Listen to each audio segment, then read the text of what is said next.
High, আমি মৌলি আর আমার channel মৌলিস ফ্যাশনে তোমাদের সকলকে আরও একবার ওয়েলকাম। চলে এসেছি আজকের নতুন আরও একটা ভিডিও নিয়ে। আজকের ভিডিওটা হচ্ছে আমি আজকে এই গাছগুলোতে আমার যে ইনডোর সমস্ত গাছ প্রত্যেকটাতে ফার্টিলাইজ করব।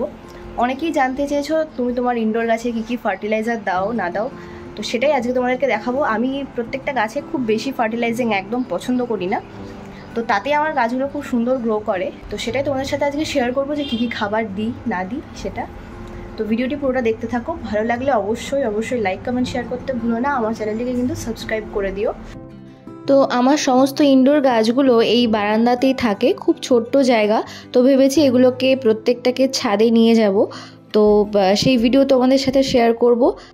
তো সবার আগে যেটা বলার যে সার দেওয়ার আগে গাছের মিডিয়াটা একদম ড্রাই করে নিতে হবে। আমি যেটা করি, যদি তোমরা গাছের মিডিয়াতে কোনো ফার্টিলাইজার দাও সেক্ষেত্রে এটি প্রযোজ্য, আর গাছে যদি কোনো স্প্রে করো তাহলে গাছকে ভালো করে স্নান করিয়ে দিতে হবে আগে জল দিয়ে, তারপরে ফার্টিলাইজারটা দিতে হবে। তো আমি এভাবেই গাছে ফার্টিলাইজার দিই।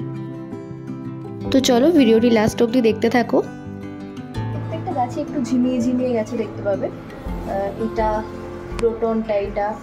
তো এর কারণ হচ্ছে আমি মিডিয়া একদম ড্রাই রেখেছি, একদিন জল দিইনি কালকের দিনটা। আর এখন যে সূর্যের রোদের টান, যার জন্য একদিন জল না দিলে মোটামুটি শুকিয়ে যায়। তো এইবার ফার্টিলাইজিং করার জন্য একদম ঠিকঠাক সময়, রোদটাও ধীরে ধীরে পড়তে শুরু করেছে। তো প্রথমেই যে ফার্টিলাইজারটার কথা বলবো সেটা তোমরা অনলাইনেও পেয়ে যাবে, আমি এটার লিঙ্ক দিয়ে দেবো ডিসক্রিপশনে, তোমরা চেক করে নেবে। তো এটা 500-র দুটো প্যাকেট আসে। এটা হচ্ছে সিউইড, যেটা ইনডোর গাছের জন্য একদম বেস্ট। যারা ফোলিয়েজ প্ল্যান্ট করো তারা অসমোকট ইউজ করতে পারো, তবে ওটা একটু কস্টলি হওয়ার জন্য সবাই ওটা নিতে পারে না। তো আমি গাছে সিউইড দিই, খুব ভালো গ্রোথ হয় এটা সামুদ্রিক একরকম শৈবাল থেকে তৈরি করা হয়, আর গাছের প্রচুর নাইট্রোজেনের চাহিদা পূর্ণ করে, যার জন্য প্রত্যেকটা ইনডোর গাছের ক্ষেত্রে কিন্তু ভালো। নাইট্রোজেন আমরা গাছের পাতার সৌন্দর্যের জন্য বা হেলদি রাখার জন্য দিই, আর এটা কিন্তু খুবই ভালো গাছের জন্য, খুব তাড়াতাড়ি গাছের গ্রোথও হয় আর গাছও খুব সুন্দর থাকে। তো আমি প্রত্যেকটার পট অনুযায়ী দিয়ে দেবো, যেরকম 4 ইঞ্চি বা 3 ইঞ্চির পটের জন্য আমি মোটামুটি 5-7টা করে দানা দিই, আর তার থেকে বড় টব মানে 8 ইঞ্চি বা 10 ইঞ্চির জন্য আমি মোটামুটি 10-12টা দিই, আর তার থেকে বড় পটের জন্য আরেকটু বেশি। তো তোমরা সেই মতো দিয়ে দেবে। আমার যেরকম মোটামুটি 4 আর 6 ইঞ্চির পটই রয়েছে প্রত্যেকটা গাছেরই।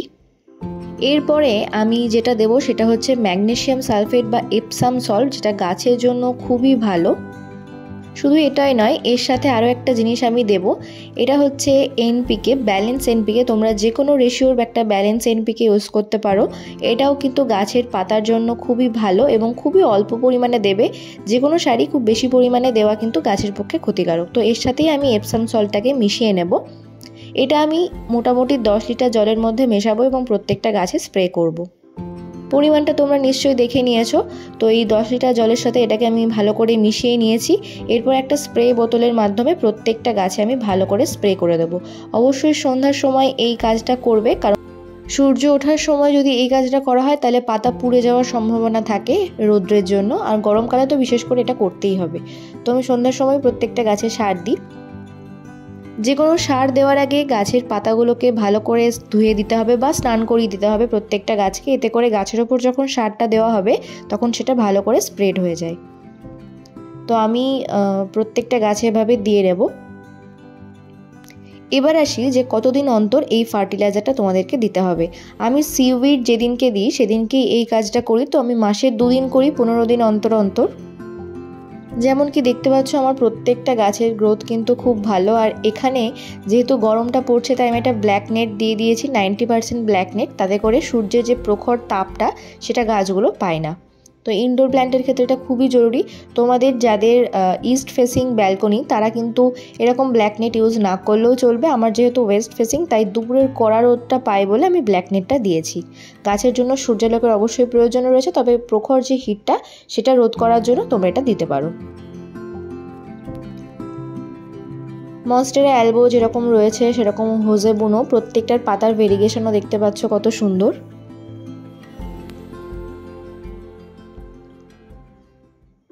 তো এই ছিল আজকের সম্পূর্ণ ভিডিও। কেমন লাগলো অবশ্যই কমেন্ট করে জানিও। ভালো লাগলে লাইক কমেন্ট শেয়ার করতে ভুলো না, আর চ্যানেলটিকে কিন্তু সাবস্ক্রাইব করে দিও।